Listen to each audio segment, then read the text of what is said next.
Salut, je m'appelle Nicolas, j'ai 40 ans, bientôt 41. Je suis originaire du sud de la France et je travaille au stade Gaston Petit en tant que jardinier.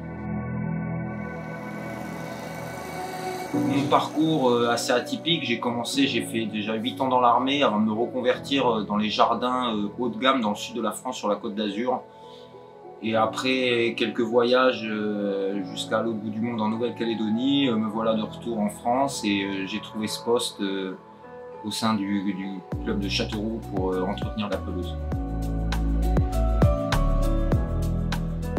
Après l'armée, il a fallu se reconvertir et forcément en tant qu'artilleur, la reconversion est compliquée.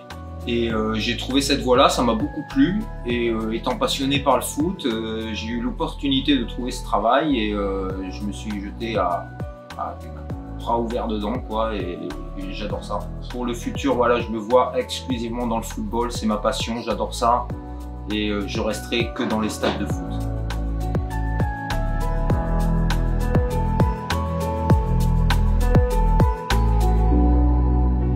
Sur une semaine match, donc match le vendredi, on va commencer déjà par lundi la tonte après le week-end parce que le gazon est bien nourri donc il pousse beaucoup.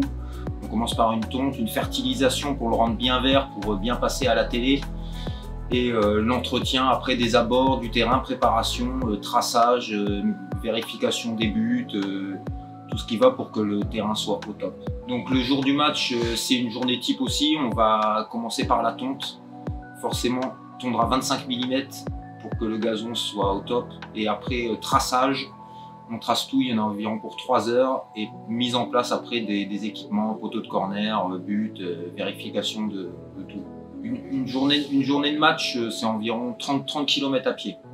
Voilà, étant donné que c'est des tondeuses marchantes, on appelle ça, donc entre le traçage et la tonte, on est sur une trentaine de kilomètres. Match à 4 jours d'intervalle, donc je vais avoir beaucoup de travail, donc une remise en état assez rapide. Donc déjà aspiration de tous les déchets comme j'ai pu faire aujourd'hui. Et après reboucher tous les trous, tous les tacles, tout remettre en place le gazon. Après on va lui mettre un bon coup d'engrais, un engrais coup de fouet on va dire, pour qu'il relève la tête rapidement et qu'il soit prêt pour le jour J. Les normes, c'est surtout Ligue 1, Ligue 2, la LFP qui impose les normes UEFA, donc les bandes de tonte, les bandes vert et foncé, et la hauteur de la pelouse qui doit être entre 22 et 28 mm. Donc moi je respecte toutes ces normes, même si en national, par la FFF, on n'est pas obligé de respecter tout ça, mais pour faire un terrain de haut niveau, il faut faire ça. Le fait d'avoir été élu deuxième meilleure pelouse de Ligue 2 saison 2020-2021, c'est une satisfaction et c'est une reconnaissance du travail qu'on effectue tous les jours sur notre terrain. La satisfaction du terrain, c'est une question très compliquée pour un jardinier. Moi, étant donné que je suis exigeant avec moi-même, je suis jamais satisfait. Même si pour le commun des mortels, il va être parfait, pour moi, il n'est jamais parfait. Il y a toujours un petit détail qui va, mais c'est vrai qu'il y a des fois, il est bien, mais c'est jamais parfait. On ne peut jamais avoir 20 sur 20.